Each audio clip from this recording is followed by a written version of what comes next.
Hey guys, this is KSP with Tape, and today you join me for episode 8 of KSP A New World. And we start off with another one of these satellite launchers. I have sped this all up because you've seen it a bunch of times before. This was just quite high paying, and I'm really pushing to get the new VAB so I can do cooler things, because as you can probably guess from the Kerbal alarm clock, I have plans to go to Duna. You may be wondering at this point, Peter, what are you doing? You're pointing the wrong way. This is what the mission wants. For us to go into a retrograde orbit, effectively. Although I'm not sure if that's what you called it. Although you do call Venus's spin a retrograde spin because it's retrograde relative to its orbit. I'm not sure. I get words wrong occasionally. Anyway, the plan for this is, well, to be a little experimental. I know this rocket can do what it can do. It is, by the way, a Python 1 vehicle, just without the boosters. It's my Python 1.1. It's cheaper by about $1,000.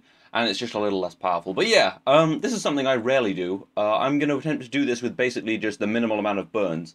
Obviously the main burn from the main stage, the second burn from the second stage to get us to altitude, given that it's a very high altitude orbit, and then one more burn to put us in the right place, and boom, there we go. Quite proud of that, if I got it right. Did I get? Yes, I did, thank God. But yeah, that was pretty good. 3 burns, right orbit, no waiting. But yeah, this is the satellite, fairly basic, a little bigger than the other ones, just because I wanted something a little different for once. And anyway, now back to another proper Python 1, and we're going to Minmus, basically. I'm hoping I got that right. This is called Minimus, because it is a mini satellite bound for Minmus. I thought that was highly clever. And yeah, this is launching atop a Python 1 with a full complement of solid rocket boosters. Although I imagine I could get a lot more on there if I wanted something really heavy lifting. Although I do have some 2.5 meter parts I could use if I really needed to get some mass to orbit. But at this stage, I'm mainly launching small probes and satellites. Although probes and satellites in the context of space travel are often very much the same thing. But yeah, this is bound for Minmus. It will be doing almost all of its, it'll be doing most of its maneuvering with the top stage, because that's highly, I think it has like 4,000 meters a second delta V when it has a relatively minimum payload. But the probe itself does have a reaction control system, or monopropellant and thrusters, so that it can maneuver itself if I fall a little short. But yeah, this is actually the first mission to Minmus, and I'm not just getting it paid for by the mission to go to Minmus. I'm going to get as many things as possible. The plan is to get the money for going to orbit around Minmus, for getting science from around Minmus and transmitting it back, and for positioning the satellite in a specific orbit around Minmus. That's going to total to a lot of money, because I thought one mission, just get a bunch of money, get really on my way to doing some serious building of my VAB, because I've just been leaving it and stuff, and I keep feeling like I push for it and then just kind of let it slide, because I just spend all my money on other stuff. But yeah, that is, this episode isn't really just about getting money, but a lot of the decisions I made were about getting money, because that is the way of the world these days. But anyway, you can see the orbit I need to get into. So I'm just trying to position myself so I come in as close to it as possible, so I don't have to spend too much fuel later. And you can see I've got some. Oh yeah, it notified me that I was in the area of those like the things I should take surveys of, and I was like, wait, what the hell? How is that even possible? But it turns out it just does it at any altitude, even though to take the necessary like readings, I would need to be below, I think, what is it, like 18 kilometers or something? But yeah, I will be doing a little bit of that this episode. There is, in fact, a plane in this episode. Yeah, you invent rockets, then you invent planes. Then you invent rocket planes, if you are the Nazis. I think they invented the first rocket plane, although don't quote me on that. I'm not sure. I feel like they had a rocket plane, but I feel like it wasn't particularly effective because of the cannons or something. I know, I heard someone talk vaguely about it, and now I'm talking vaguely about it. It's called quality commentating. No, it's called bad quality commentating. But anyway, let's move ourselves into the right position with a small burn. But yeah, you can see this this Python 1 vehicle I keep mentioning is just insanely capable. It basically does everything I need around the Kerbal system at this point in time, which is quite nice. And I decided against having boosters on all of them just to save a little money, because why waste money on boosters? Although I could just have one big booster completely replace the lower stage, and that would save a lot of money, although less precise, I guess. Although if it's the lower stage, it's not such a problem. But anyway, you can see I'm way inclined because I'm a fool. And I got a little look like oh yeah, I got the money, the objective for getting into orbit around Minmus. That was one of the objectives, and I did get it because well, that was because I completed it, obviously. But anyway, it's time for another burn to change where I am in my orbit to get myself into the correct orbit. I believe that's near enough. I think these earlier missions for getting into orbit around things are very, very like loose about what you can do. Then I decide I'm going to get my temperature scan because that's the science I'm going to get. Then I realize I'm far too far away from Minmus to get a temperature scan. So annoyingly, I don't have quick loading and quick saving. And once you've taken a temperature scan that returns nothing, you can't take another one until you quick save or quick load, or go back to the Space Center and load up. I think that's just something that should be fixed. I can't imagine it would be particularly difficult. I think it's probably just a matter of passing a couple of numbers about, but I don't know the internal structure of the game. But still, one of those little things I just quite like to be fixed. But anyway, so I am going to use the reaction control system on this probe to deorbit myself, well not deorbit, just to go into a lower orbit around Minmus so that I can gain that all-important scientific data and get that all-important money and that all-important rewards. I believe for actually putting this satellite in that orbit, I did get like 70 science. So it's not too important, but I would like to complete the objective. It'd be nice to get 3 objectives in one mission. The Trifecta, which I may call this episode the Trifecta, just because that sounds interesting. And people will be like, what is he talking about? I must watch this.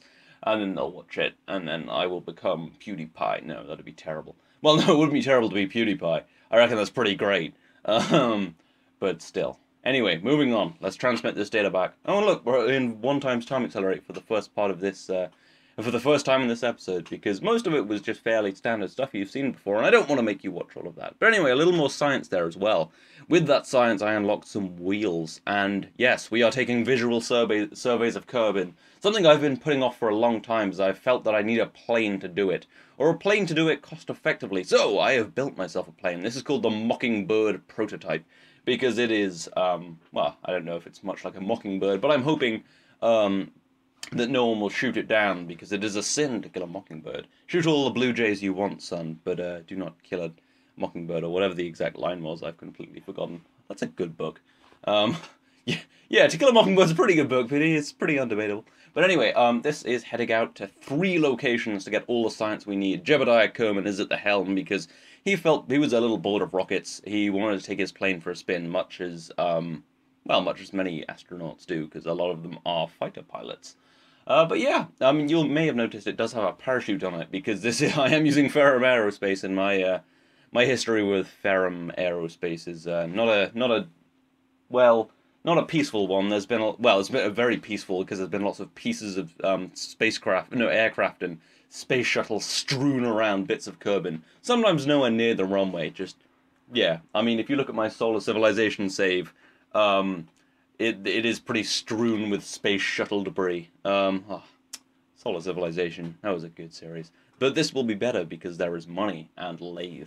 But anyway, we're heading to altitude and hopefully getting ourselves all the scientific data we need to to complete the mission. I have sped this up, and I was speeding it up in the game, so you're watching this at 16 times time accelerate right now. But yeah, we should be slowing down into normal time accelerate, just so we can see what goes on. You can see I'm entering site something or other, and I take my crew report, but it is it's not registering as me getting the thing, and I'm like, what? Maybe I have to go a little further. So I go a little further into the site, and then I take it again. But what I didn't realize at the time is you have to have a fresh crew report thing. You've got to you've got to take a fresh crew report while flying through the place. And yeah, so I didn't get this one, but I will hopefully return for it if I have enough fuel. So yeah, I just messed up basically the method of getting the data for the mission. But anyway, there is one on the ground I would quite like to get. This is the main reason I included the parachute, is so that if I realize I absolutely can't land on this bit of grass, I won't have to. Also because the the first runway you get, I didn't realize it's not just like a dirt runway, it's really bumpy. Which is actually, you may have seen it on the kind of take-up of this, and you're thinking, it's not such a big problem. But when you consider that the space shuttle's runway had to be flat to the curvature of Earth to within 1 inch, it's a pretty big problem. Like if you've ever brought back a heavy plane at high speed that doesn't glide very well, aka a large space shuttle, you will know that there's not a very good chance of landing under normal conditions. I mean, it bucks around like crazy, so added instability is not what you want. So yeah, I will be having a lot of, well, probably upgrading that before then. I'm interested to see what the second kind of runway is. It's probably a proper runway, it just probably can't hold that much mass. But anyway, we are coming in for our landing, and we will slow down into 1x time accelerate. So don't you worry about that. But this is pretty nice. It looks relatively flat. I mean, I have no doubts that when I get down to the ground, it will be not too flat. But it doesn't look terrible. I mean, at least it's not like on a peak. But anyway, as I said, into 1x time accelerate, we kind of turn around. I've been circling the area so I could bleed off velocity so I can land at a relatively low velocity, and I almost rip off a wing there. That would have been horrible. There's no turning back when you're on your wheels. You're pretty much screwed. Although I am using Ferrum Aerospace, so I'm sure I could do some kind of sneaky, tricky things. But it does appear that I'm not actually in the correct location. But luckily this has wheels and an engine, so it shouldn't be a problem. We'll just jet along, as it were.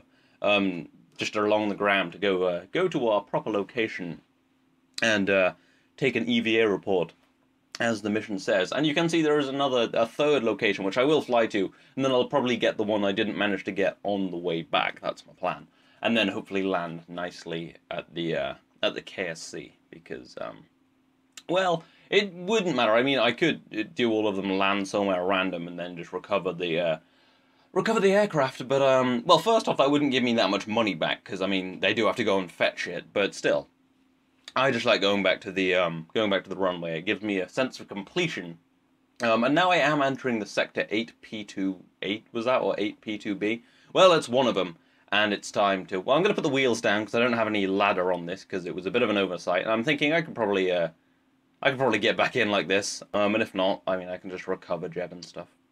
And I did want to tilt my wing down, so that he could walk up on the wing and then onto the aircraft, but that didn't work out. But Jeb is a badass. He's braved the cold vacuum of space and the colder vacuumer of the moon, and now he's gonna brave the grasslands. And it does look like we, if you can see that faint white text against the clouds, it does look like we have got the report and the stuff. I took out that crew report and stored it back in the report and the stuff. The report and the objective is what I meant to say.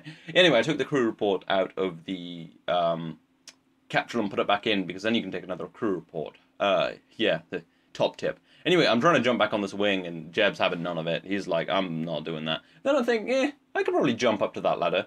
We will just try, you know. I mean, his spacesuit is a little cumbersome. But yeah, you can see I could grab it if I was quick enough. But I have to be quick like a cat. But yeah, it looks like we got our money and our science there, which is nice. I'm pretty sure that covers the cost of the plane. But the nice thing about planes is you do get them back, which does make me really want to build a space shuttle in this. And a really big space shuttle, because I've built space shuttles before with B9 parts, but they've always been the smaller bits, so they're not actually particularly useful. But with the new Mark III cargo bays and things, I could do some serious lifting. Some serious crazy lifting. I did see a very good space shuttle video, actually, and it was a stock one, and it was quite good. I'm just talking over this because Jeb is failing to get in here. It wasn't me, of course, it was Jeb. And it turns out I didn't have to take a run up. I could just kind of jump because, you know, logic. But anyway, I am back in my aircraft now. Or more, Jeb is back in his aircraft. I was sat in my recording studio the whole time. Recording studio. My room next to a noisy road with no soundproofing and terrible equipment. That is the level of recording studio I have. But anyway, it's time to go to Bob's legend, because Bob has been telling Jeb about this legend, and Jeb does not believe him. He says it's all hokum, as that's a word used by Jebediah a lot. So he's going to fly and check out Bob's legend. I have no idea what it is, of course, because I'm not Jebediah, but it is named Bob's legend, so we will have some kind of mythology. But anyway, it's obviously just time to take off as quickly as possible so we don't buck around on this grass too much. Although this grass, I have to say, is a much nicer surface for landing and taking off from than the runway back home. And I'm pretty sure the grass next to the runway is a smoother surface, so I'm thinking that might be better to land on. But anyway, I'll probably well, I will speed this up into 4 times time accelerate now, so that you don't have to sit through the whole flight, as kind of interesting it was, because I did some, fairly decent maneuvers. Although that was all mainly earlier when I did my spiraling maneuver to land in the right location. But yeah, I was, again, playing at 4 times time accelerate, as you can see here, and I sped the whole video into 4 times time accelerate, so you're of course seeing this at 16 times the regular speed. But yeah, I'm going to leave pretty much all of this sped up, because it is just a matter of flying through these zones and getting a crew report, and as you saw there, I did get the objective, so it leads me to believe that I can do the same at the one at which I failed. I am dropping in altitude for one reason and one reason only. I'm a little worried about fuel, and this engine has a peak ISP much lower in the atmosphere than I was flying, so yeah, I'm being a little conservative with fuel. I do have over half, and I know that this can probably glide back from the mountains as long as it has sufficient velocity. And even if it doesn't, it is a plane, so it can land. And even if it can't, it has a parachute, so Jebediah will be safe. Unless I realize I can't land as I'm landing, that would be rather unfortunate. Anyway, it's time to take the crew report, and you'll see I am not completing my objective. There is no white text at the top of there. I'm thinking reset that. Take it again. I'm just going to keep taking it till I get it. And there we go, my objective. That little bit of white text that tells me I'm a richer man than I was before. Oh, and there's a little speck of Minmus up there, with Minimus orbiting it. Minmus's own moon. Although it's not really a moon. It's an artificial moon, which we just call satellites these days. Anyway, I have shut down the engine because I simply don't need it. I'm going to be probably going supersonic without it, although I can't read those little numbers because obviously I have to watch this back at kind of a half-resolution type deal, because it's playing back footage at a normal thing. Anyway, I dropped through the clouds, and I realized, oh my god, I'm right at the runway, and I'm going far too fast. And that's the problem with flying in clouds. You're like, I got ages. And then you drop down, you're like, I've got 1 kilometer. So, after a pause I should have cut out, I'll probably put like a... I don't know why I was pausing there. I don't remember. I'm sorry. I'm sorry I didn't cut it out. I'm terrible. But anyway, after a quick circle to bleed off some velocity, it's time to land on this bumpy-ass runway. So, yeah. I don't think we even have a flight tower. It's just a guy in a room with some binoculars being like, yeah, you look good. Yeah, okay. You just land a little to the left. I don't know, man. I can't see. That's basically how this whole operation works right now. It's actually how they fly the rockets as well. They're like, just looking through binoculars like, yeah, looks pretty good. I don't know, I'd tip over right now. Although I am using Ferrum Aerospace, so it is much more like the real world. You have to gradually tip over. None of this tipping over straight away crap. Although that is quite a nice way to play Kerbal Space Program. I do like some of the mad inventions that go on. As I shy away from that a little bit. I either do minimum part challenges or as realistic as possible, so I'm probably the least interesting YouTuber. Unless you like space stuff, I guess, which I assume you do. But anyway, no space for you today, just planes. But anyway, touching down. Now, there will be even more space after this, after we've landed safely. And that wasn't too bad a landing. I'm sorry, this little piece of dirt that I was insulting so much. It's not a bad runway. Although I'm thinking landing on that edge on the side might be less bumpy. Anyway, it's time to go to the moon. Not because it is easy, but because we want to be paid. Yeah, we are really money whoring this time.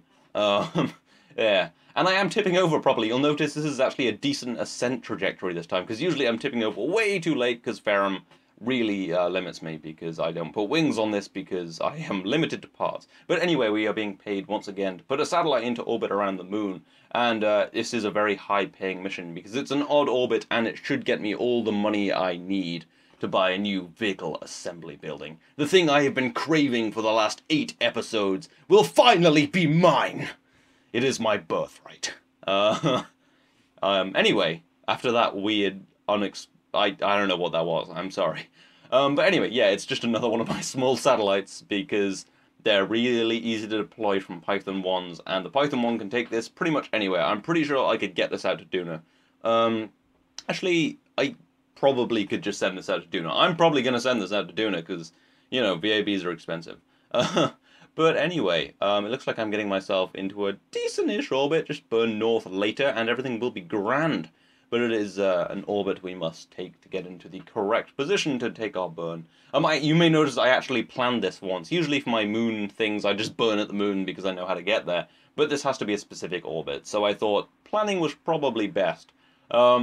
if I had been not stupid, I would have planned it right. I did make two big mistakes in this launch.